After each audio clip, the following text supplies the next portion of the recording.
miarabantsika rehetra amin'ny anaran'ny tompo esory ny fialonana io indray no lohahevitra ho raisintsika amin'ity video manaraka ity izay tenin'Andriamanitra any amin'ny Petera voalohany faharoa andiny voalohany moa io lohahevitra io.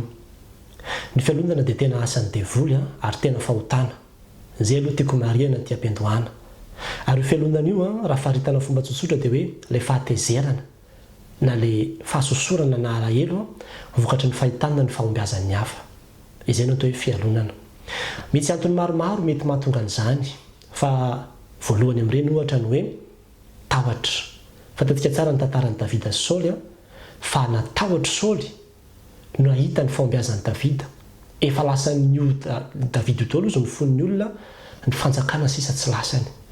Dia izay fahatahorana izay no nahatonga anazy nialina an'i Davida. Eo ihany koa ny fitiavan-tena. Misy ny olona te hanjaka tokana. Izy irery ihany no tiany hiseho sy hisandratra amin'ny toerana anankiray. Ka raha misy olona na iza mitady hisongona na hoe akazy na hanakona azy amin'izay toerana misy azy izay dia lasa manana fialonana izy.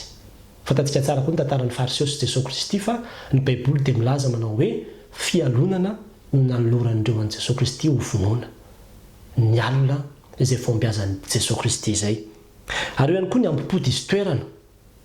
Fantatsika koa rehefa ny tantaran'ny i Josefa izay nialona ny rahalahiny. Satria ny rahalahiny ny zokony ary Josefa ny zandriny. Le ambopo zany dia indray hoe za zokony, izy ny zandriny. Fa maninona izy no lasa an'izao na hoe izay promotion zandrina itarihana na tariva dia ahoana ny ohatra an'izao. Nahitantsika tsara ohatra ny amin'ny arabe eny raha misy 4x4 ka songonan'ny 4L dia misy ambopo le 4x4 hoe fa nahoana moa no 4L no isongona dia iny fa manitsaka vitesy satria tsy mahazaka mahita ny hafa mandeha aloha. Ambopo dia sy toerana. Eo ihany koa ny fitsiriritana. Fantatsika tsara koa ny tantaran'ny Kaina sy Abela fa rehefa nahita Kaina hoe ny fanatitra Abela no nakasitrahan'Andriamanitra dia nitsiriritra izy. Ary rehefa tena jerevanao ny dikateny fototra ny amin'ny hoe fialonana io na amin'ny teny Grika na amin'ny teny Hebreo amin'ny soratra masina dia tena fitsiriritana koa ny dikany. Izany hoe fahitanao ohatrany hoe fitanisanao zany ny fahasoavana azon'ny hafa dia nitsiriritra an'iny ianao, maniry te azo an'iny ianao. Dia izay koa no mahatonga ilay fialonana teraka ho azy ao anatinao ao. Fa ny zavatra anankiray koa nefa dia ny alahelo. Satria ny olona tsy manana fifaliana. Dia tsy mahony tena zany hoe tsy mifaly amin'izay situation any izy. Tsy akasitrany zany ny situation any.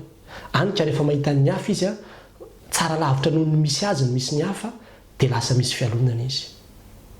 Zany hoe fa misy alahelo any anaty any mihitsy dia mahatonga ny olona lasa miseho azy fotsiny amin'ilay fialonana hoe raha vao misy olona ka lasa manana fiainana tsaratsara kokoa noho izy dia ny azy ny jerevana hoe fa maninona no zany ohatran'izao. Maninona izy nahazo an'izao fa maninona ny zany ohatr'izao. Zany hoe tsy akasitrahany ny toerana izay nametrahan'Andriamanitra azy. Zany rehetrarehetra zany no anisany antony mahatonga ny fialonana fa izay antony anankiray izay noko fa ngeza be koa dia ny hoe tena mbola tsy manana an'i Jesosy Kristy ho tompo sy mpamonjy ny fiainany mihitsy ilay olona. Mbola tsy nateraka indray. Mbola tsy tena nandray an'i Jesosy mihitsy satria ny ten'Andriamanitra any amin'ny Titosy 4:7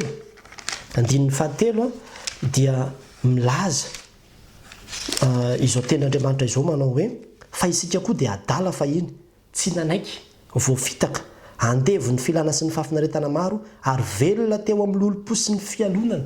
Zany hoe mbola tena toetra fahiny, toetra n'olona mbola tsy tao amin'ny Kristy mihitsy ilay toetra ny fialonana.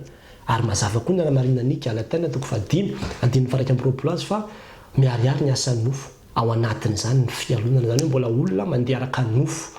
Izay koa ny mahatonga ny olona hanana an'io fialonana io. Manimba zavatra be dia be io fialonana io. Ary anisan'ny antony mahatonga ny korotana sy ny savorovory maro. Ozy ny ten'Andriamanitra ny Jakoba 4:5 manao hoe fa izay misy fialonana sy fifampiadaniana dia misy fikorontanana amban'izay asa ratsy rehetra. Fikorontanana amban'izay asa ratsy rehetra. Indraindray any amin'ny toeram-piasana any ilay ady eo amin'ny samy chef na ady eo amin'ny mpampiasa sy ny entana.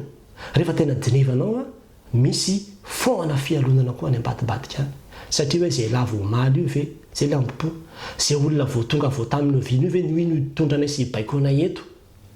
na hoe olona samy miaraka teto ihany tsikako nahoana no lasa izy no lasa ibaiko indray avy eo na hoe ahoana no ohatran'izao na hoe famoana izy no mahita an'izao na tonga manao an'izao na nahavita zavatra ohatran'izao dia izany rehetrarehetra zany a mikorotana ateraka ilay fialonana daholo fa ny vokatra izay tena hoe mivaingana hita aloha dia zao ny olona manana fanahin'ny fialonana io a dia misy fanahin'ny famonoana koa ao anatiny fanahin'ny fahafatesana sy ny famonoana ao anatiny ao fantatsika tsara efa nytanysaiko toa ny tantaran'ny kaina sy abela fa nyvonoany nikaina mihitsy abela noho ny fialonana tantaran'ny davida sy saoly fa tena ny vonoany saoly mihitsy davida noho ny fialonana tantaran'ny josefa sy ny ralahany no vonoany ralahany mihitsy ny josefa noho ny fialonana ary ny tantaran'ny jesosy kristy sy ny fariseo no vonoandreo mihitsy jesosy kristy noho ny fialonana fa tena famonoana mihitsy élimination atrany mahatonga ny olona mifamosavy mifamorika satria ao le fialonana tsy mahazaka kanefa tsy voatery hoe famonoana ny vatany na hoe famonoana n'le olona hoe hofaty mihitsy fa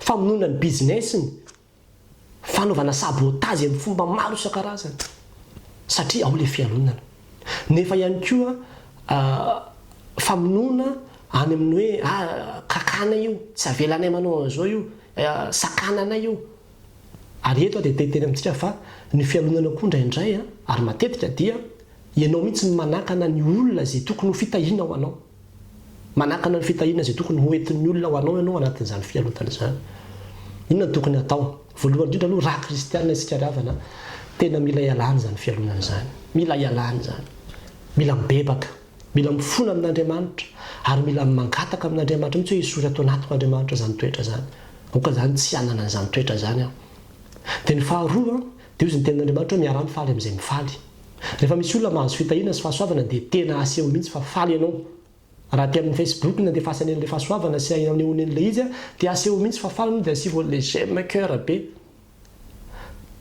fandraitray koa ny olona be fialonana dia zao mijery fotsiny an'ilay sary ao izy mijery tsikirina eo daholo rehetra fa izy tsy manisy j'aime mihitsy ny anankiray ary fa tezitra izy sositra izy